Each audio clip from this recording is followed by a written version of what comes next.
یہ بات ہے قرآن کی، یہ کہانی ہے اس رات کی جب مکہ شہر پر دہشت کا سناٹا تھا۔ مکہ والو اپنی جان بچاؤ، ان کے آنے سے پہلے ہی یہاں سے بھاگ جاؤ۔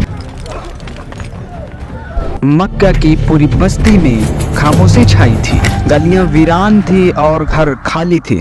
لوگ اپنی جان بچانے کے لیے پہاڑوں میں جا چکے تھے۔ یا اللہ، اب کیا ہوگا؟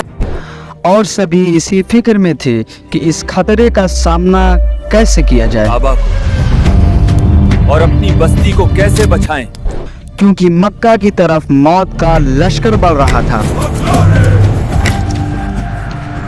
لیکن رات ڈھل جانے کے بعد صبح جیسے ہی سورج کی کرنوں نے مکہ کی سرزمین کو چھوا تو لوگوں نے کچھ ایسا منظر دیکھا جو دنیا نے آج تک کبھی نہیں دیکھا تھا۔ وہ دیکھیے،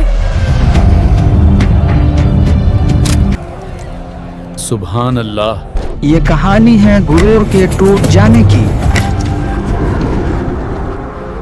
یہ کہانی ہے ایمان کی طاقت کی، یہ کہانی ہے سورہ الفیل کی۔ أَلَمْ تَرَ كَيْفَ فَعَلَ رَبُّكَ بِأَصْحَابِ الْفِيلِ۔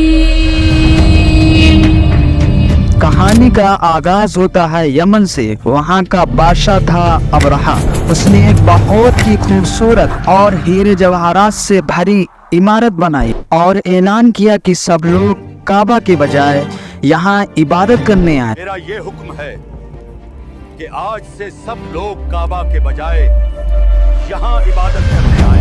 لیکن لوگوں کے دلوں سے کعبہ کی محبت کو نکالنا ناممکن تھا۔ جب ابرہہ نے یہ دیکھا کہ اس کی کوشش ناکام ہو گئی ہے تو وہ سخت غصے میں آ گیا اور اس نے کہا، میں اس کعبہ کو ہی مٹا دوں گا۔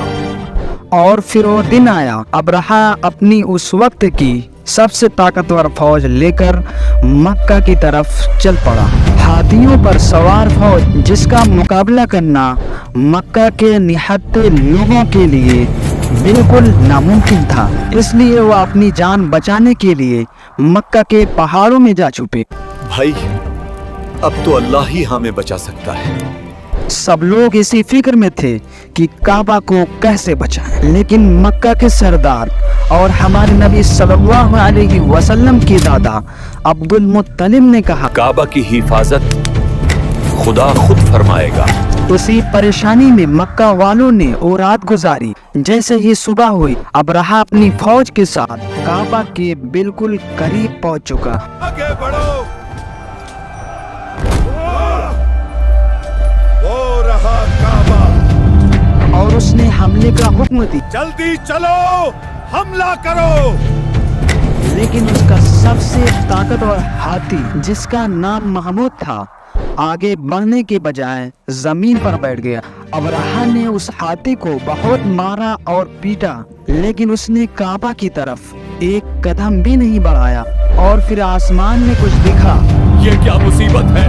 ہزاروں لاکھوں پرندوں کے جھنڈ، جھنڈ در جھنڈ۔ یہ کوئی عام پرندے نہیں تھے، یہ اللہ کا آسمانی لشکر تھا جو اللہ نے کعبہ کی حفاظت کے لیے بھیجا تھا۔ ہر پرندوں کے دونوں پنجوں میں اور چونچ میں ایک کنکر تھا۔ پرندوں نے ابرہہ کی فوج پر پتھروں کی برسات شروع کی۔ ایسا لگ رہا تھا کہ آسمان سے آگ کے گولے برس رہے ہیں۔ ابرہہ کی فوج اس غضب سے بچنے کے لیے بھاگنے لگی، لیکن پرندوں کے پھینکے ہوئے پتھر ان کے جسموں کو چیرتے ہوئے نکل رہے تھے، اور پل بھر میں ان چھوٹے چھوٹے پرندوں نے ابرہہ کی طاقتور فوج کو مٹی میں ملا دیا۔ قرآن میں اللہ تعالیٰ نے اس واقعے کو سورہ الفیل میں محفوظ کر دیا۔ Subscribe now.